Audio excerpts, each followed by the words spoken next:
কি কি আমল করলে রিজিক বৃদ্ধি পাবে। কোরআন সুন্নাহ থেকে কয়েকটা আমল বলে দেওয়ার জন্য চেষ্টা করব ইনশাআল্লাহ। এক নাম্বার, রিজিক বৃদ্ধি পাওয়ার এক নাম্বার আমল হলো তাকওয়া এবং তাওয়াক্কুল। তাকওয়া হলো ভয় করব আল্লাহকে, আর তাওয়াক্কুল বিশ্বাস করব কার উপরে? আল্লাহর উপর। রব্বুল আলামিন বলেন কুরআনুল কারীমের 65 নম্বর সূরা সূরাতুত তালাক, ওয়া মান ইয়াত্তাকিল্লাহা ইয়াজআল লাহু মাখরাজা ওয়া ইয়ারযুকুহু মিন হাইথু লা ইয়াহতাসিব ওয়া মান ইয়াতাওয়াক্কাল আলা আল্লাহি ফাহুয়া হাসবুহু ইন্নাল্লাহা বালিগু আমরিহি قد جعل الله لكل شيء قدرا। আল্লাহ তাআলা বলেন কেউ যদি আল্লাহ তাআলাকে ভয় করে তার বিপদ থেকে নিষ্কৃত হওয়ার পথ যিনি বের করে দিবেন তিনি কে? আর যে আল্লাহর উপরে ভরসা করেন আল্লাহ রাব্বুল আলামিন তার রিজিকের দায়িত্ব আল্লাহ তাআলার কাঁধে তুলে নেন। সুবহানাল্লাহ। সুন্দর একটি ঘটনা, জান্নুম মিসরি রাহিমাহুল্লাহ একবার সফরে বের হয়েছে। পাতীয় হিসাবে একটা রুটির টুকরা নিয়ে বের হয়েছে। কিছু দূর যাওয়ার পর রুটিটা অর্ধেক ছিঁড়ে খাওয়া শুরু করলো, বাকি অর্ধেক পাশে রেখেছে। এমন সময় একটা কাক এসে রুটিটা ছো মেরে নিয়ে গেল। জান্নুম মিসরি রাহিমাহুল্লাহ রাগে অগ্নিশর্মা হয়ে তিনি বললেন, একটা মাত্র রুটি, তার অর্ধেক তুই নিয়ে গেলি, দেখি তুই রুটিটা কিভাবে খাস। কাক যাইতেছে, জান্নুম মিসরি রাহিমাহুল্লাহ কাককে ফলো করে পিছু পিছু যাইতেছে। বেশ কিছু দূর যাওয়ার পর কাকটা একটা গাছের মগডালের উপরে বসলো। জান্নুম মিসরি রাহিমাহুল্লাহ তিনি বললেন, দেখি তুই রুটিটা কিভাবে খাস। কাকটা তার ঠোঁট দিয়ে রুটিটা ছিঁড়ে ছিঁড়ে নিচে ফেলে দিচ্ছে। জান্নুম মিসরি রাহিমাহুল্লাহ বললেন, তুইও খেলি না, আমাকেও খেতে দিলি না, কিন্তু রুটিটা নিচে কি জন্য ফেলে দিচ্ছিস আমাকে দেখতে হবে। জান্নুম মিসরি রাহিমাহুল্লাহ একটু অগ্রসর হয়ে দেখলেন বিশাল বড় একটি কুয়া, আর এই কুয়ার মাঝে আল্লাহর এক বান্দা হা করে আকাশের দিকে তাকিয়ে আছে, আর কাকটা রুটিটা ছিঁড়ে ছিঁড়ে তার মুখের মধ্যে দিতেছে। সুবহানাল্লাহ। জান্নুম মিসরি রাহিমাহুল্লাহ লোকটিকে বললেন, এই কুয়ার মাঝে কি করো তুমি? লোকটা বলল, আগে আপনি আমাকে তোলার ব্যবস্থা করেন, তারপরে আপনি শোনেন কি জন্য আমি এখানে এসেছি। এত বড় কুয়া ছিল, একা তোলা কারো পক্ষে সম্ভব নয়। জান্নুম মিসরি রাহিমাহুল্লাহ লোকজন ডাক দিয়ে রশি সবকিছু ব্যবস্থা করে লোকটাকে যখন উপরে তোলা হলো, তখন বলা হলো, কি জন্য তুমি এখানে এসেছিলে? লোকটি বলল, আজ থেকে 2 দিন আগে আমি রাস্তা দিয়ে হেঁটে হেঁটে যেতেছিলাম, যাওয়ার সময় আমি কুয়ার মাঝে পড়ে যাই। এতটা গভীর কুয়া, আমার আওয়াজ কেউ শুনতে পারে না। আজ 2 দিন যাবৎ আমি না খাওয়া, পৃথিবীর কেউ জানে না, যিনি জানেন তিনি কে। আমার এতটা ক্ষুধা লেগেছে, মনে হইতেছিল আমার জীবনটা বের হয়ে যাবে। এমন সময় আল্লাহ তাআলার ওই আয়াতের কথা আমার স্মরণ হয়ে গেল, ওয়ারযুকহু মিন হাইসু লা ইয়াহতাসিব, যে আল্লাহর উপর ভরসা করে তার রিজিকের দায়িত্ব আল্লাহ তাআলা নিজে নিয়ে নেন। আমি এই সময় আল্লাহকে ভরসা করেছি, আর কাকটা এমন সময় এসে আমার মুখের মধ্যে রুটিটা ছিঁড়ে ছিঁড়ে দিতেছিল। জান্নু মিসরি রাহিমাহুল্লাহ তিনি বললেন, এই কঠিন বিপদের সময় তুমি পূর্ণভাবে আল্লাহর উপরে বিশ্বাস করেছো, এজন্য আল্লাহ রাব্বুল আলামিন একটা ক্ষুদ্র কাকের মাধ্যমে তোমার রিজিকের ব্যবস্থা করেছেন। সুবহানাল্লাহ। তাহলে এক নাম্বার আমল হলো তাকওয়া এবং তাওয়াক্কুল। ভয় করব কাকে? আল্লাহকে। আর ভরসা কার উপর? আল্লাহর। দুই নাম্বার আমল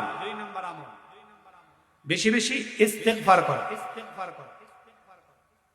হযরত হাসান বসরি রাহমাতুল্লাহি আলাইহি তার কাছে কিছু লোক আসছে, এসে বলতেছে, হযরত একটু দোয়া করে দেন, জমিনে ফসল হয় না, বৃষ্টি হয় না, দোয়া করে দেন আল্লাহ তাআলা যেন বৃষ্টির ব্যবস্থা করেন। হাসান বসরি রাহমাতুল্লাহি আলাইহি বললেন, যাও তোমরা গিয়ে বেশি বেশি ইস্তেগফার করো। এরপর আরেকজন লোক আসলো, এসে বলতেছে, হযরত আমি অনেক অভাবে আছি, আমার অভাব অনটন দূর হয় না, একটু দোয়া করে দেন আল্লাহ তাআলা যেন আমার অভাব অনটনকে দূর করে দেন। তিনি বললেন, যাও গিয়ে বেশি বেশি ইস্তেগফারে আমল করো। এরপর আরেকজন লোক আসলো, এসে বলল, হযরত সন্তানাদি হয় না বা সন্তানাদি কথা শুনেন, একটু দোয়া করেন আল্লাহ তাআলা যেন সন্তানাদি দেন। হাসান বসরি রাহমাতুল্লাহি আলাইহি বললেন, যাও বেশি বেশি গিয়ে ইস্তেগফারে আমল করো। চতুর্থ আরেকজন ব্যক্তি আসলো, এসে বলতেছে, হযরত দুনিয়াতে আমার কোনো বাড়িঘর নেই, একটু দোয়া করে দেন আল্লাহ তাআলা যেন আমার একটু বাড়িঘরের ব্যবস্থা করে।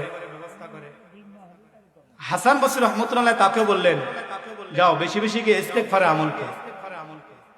তো দরবারে একজন খাদেম ছিল, তিনি বলতেছে যে হযরত একটা কথা বলবো, যে বেদবি না নেন,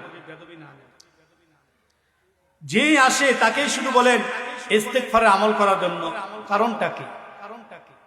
হাসান বসরি রাহমাতুল্লাহি আলাইহি বলেন, এই পরামর্শ তো আমার না, এই পরামর্শটা হলো নূহ আলাইহিস সালামের পরামর্শ। বলেন না সুবহানাল্লাহ। এই প্রেসক্রিপশনটা আমার না, এই প্রেসক্রিপশনটা হলো নূহ আলাইহিস সালামের প্রেসক্রিপশন, আর এটা আল্লাহ তাআলার কাছে অত্যন্ত পছন্দ হয়েছে।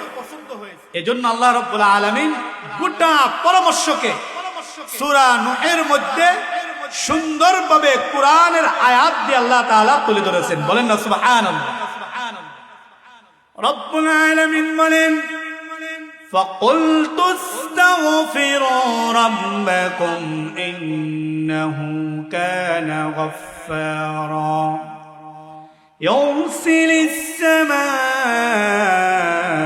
عَلَيْكُمْ مِدْرَارًا وَيُمْدِدْكُمْ بِأَمْوَالٍ وَبَنِينَ وَيَجْعَلْ لَكُمْ جنات ويجعل لكم أنهارا। আল্লাহ তাআলা বলেন, কেউ যদি ইস্তেগফারের আমল করেন, পাঁচটা উপকারিতা রয়েছে। এক নম্বর, فقلت استغفروا ربكم إنه كان غفارا। তোমার প্রভু তো গফফার, কেউ যদি ইস্তেগফার করে আল্লাহ রাব্বুল আলামিন তার জিন্দেগীর গুনাহ খাতাকে maaf করে দিবেন। সুবহানাল্লাহ। দুই নম্বর, ইউরসিলিস সামা আলাইকুম মিদরারা। যদি কেউ ইস্তেগফার করে আল্লাহ রাব্বুল আলামিন আসমান থেকে রহমতের বৃষ্টি বর্ষণ করবেন। وَيُمْدِدْكُمْ بِأَمْوَالٍ। তিন নম্বর, কেউ যদি ইস্তেগফারে আমল করে আল্লাহ রাব্বুল আলামিন তার অভাব অনটনকে আল্লাহ তাআলা দূর করে দিবেন। চার নম্বর ফায়দা হলো ওয়াবানিন, কারো যদি সন্তানাদি না হয় বা সন্তানাদি যদি কথাবার্তা না শুনে, ওই পিতা মাতা যদি দৈনন্দিন 100 বার করে ইস্তেগফারের আমল করতে পারে, তাহলে পিতা মাতার কে যিনি সন্তান দিবেন তিনি কে? 5 নম্বর হলো ওয়ায়াজআল লাকুম জান্নাতিন ওয়ায়াজআল লাকুম আনহারা। কেউ যদি ইস্তেগফারে আমল করে, আল্লাহ রাব্বুল আলামিন তাকে লেকওয়ালা বাগানওয়ালা বাড়ি দান করবেন। যদি দুনিয়াতে না হয়, আল্লাহ তাআলা জান্নাতে তাকে দান করবেন। সুবহানাল্লাহ। তাহলে ইস্তেগফার পড়লে এই 5টা উপকারিতা পাওয়া যায়। ইস্তেগফারের কি পাওয়ার, এটা বলেই সিজদা দেব ইনশাআল্লাহ। ইস্তেগফারের কি পাওয়ার দেখেন। ইমাম আহমদ ইবনে হাম্বল তিনি একবার এই শীতের রাতে সফরে বের হয়েছে। তো একটা মসজিদে গিয়ে মাগরিবের নামাজ আদায় করছেন, এশারে নামাজও আদায় করছেন। আদায় করার পরে মসজিদের কোণে বসে সে কিতাব মুতালা করতেছিলেন। এমন সময় মসজিদের খাদেম এসে বলতেছে, আপনি মসজিদ থেকে বের হয়ে যান। তো আহমদ ইবনে হাম্বল তিনি বলতেছেন, দেখো বাবা, আমি এখানে মাগরিবের নামাজ আদায় করেছি, এশাও আদায় করেছি, ইনশাআল্লাহ আমি এখানে ফজরের মুসল্লি। তো আমি এখানে বসে বসে কিতাবটা মুতালা করব। এই শীতের রাতে আমি কোথায় যাব? থাকতে দে না বাবা। তো মসজিদের খাদেম ছিল নাসর বান্দা, তিনি বলেন, যদি আপনি এখান থেকে বের না হন তাহলে ঘাড় ধাক্কা দিয়ে বের করবেন।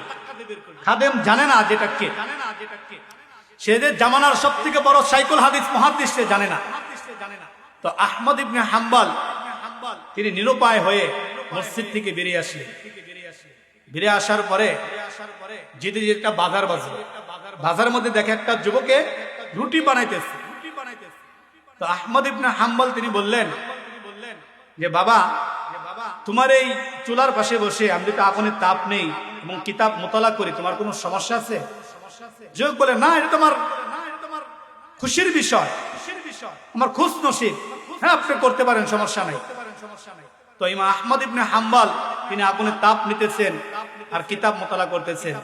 আর লক্ষ্য করে দেখে যুবকটা রুটির খামিরা বানায়, বলে আস্তাগফিরুল্লাহ। রুটিটা চুলায় দেয়, বলে আস্তাগফিরুল্লাহ। নামায়, বলে আস্তাগফিরুল্লাহ। রুটি বিক্রি করে, বলে আস্তাগফিরুল্লাহ। টাকাটা নিয়ে ক্যাশে রাখে, বলে আস্তাগফিরুল্লাহ। তো ইমাম আহমদ ইবনে হাম্বল বিষয়টা লক্ষ্য করছে। লক্ষ্য করে বলে যে তোমাকে একটা কথা বলি, এই যে তুমি কথায় কথায় কাঁধে কাঁধে ইস্তেগফার বলো, আস্তাগফিরুল্লাহ আস্তাগফিরুল্লাহ, কারণটা কি? যুবকটা বলে যে এটা তোমার একটা চিরাচরিত আমল। এই আমলের কারণে আমি মুস্তাজাবুদ দাওয়া হয়ে গেছি। বলেন আল্লাহু আকবার। মুস্তাজাবুদ দাওয়া বলা হয় যে হাত তুলে দোয়া করলেই আল্লাহ তাআলার সাথে সাথে সেই দোয়াটা কবুল করে নেন। ইমাম আহমদ ইবনে হাম্বল বলেন, তুমি মুস্তাজাবুদ দাওয়া? হ্যাঁ, আমি মুস্তাজাবুদ দাওয়া, তবে একটা দোয়া আমার এখনো কবুল হয়নি। ইমাম আহমদ ইবনে হাম্বলের কৌতূহল জেগে গেল, কি দোয়া? এই জামানার সবথেকে বড় মুহাদ্দিস সাইকুল হাদিস ইমাম আহমদ ইবনে হাম্বল, তার সাথে আমি দেখা করব, তার হাতটা ধরে তার হাতে একটা চুমু খাবো, এই ভাগ্যটা আমার হয় নাই। যুবকের এই কথা শুনে আহমদ ইবনে হাম্বল তার চোখের পানি ছেড়ে দিয়ে বলতেছে, যুবক, তোমাকে আর আহমদ ইবনে হাম্বলের কাছে যেতে হবে না। আল্লাহ তাআলা তোমার এই দোয়াটাও কবুল করে নিয়েছেন। শুধু কবুল করেছেন তা না, ইমাম আহমদ ইবনে হাম্বলকে আল্লাহ তাআলা তোমার কাছে পাঠিয়ে দিয়েছেন। সুবহানাল্লাহ। এই কথা শুনে যুবক ইমাম আহমদ ইবনে হাম্বলকে জড়িয়ে ধরেন এবং তার কপালে চুমু এঁকে বলেন, আজকে আল্লাহ তাআলা আমার সমস্ত দোয়াকে কবুল করে নিয়েছেন, আমার জীবনের আর কোনো দোয়া আল্লাহ তাআলা বাকি রাখেন নাই। সুবহানাল্লাহ। তাহলে ইস্তেগফারে কি পাওয়ার দেখছেন? বেশি আমল করা যাবে। আস্তাগফিরুল্লাহ আস্তাগফিরুল্লাহ আস্তাগফিরুল্লাহ।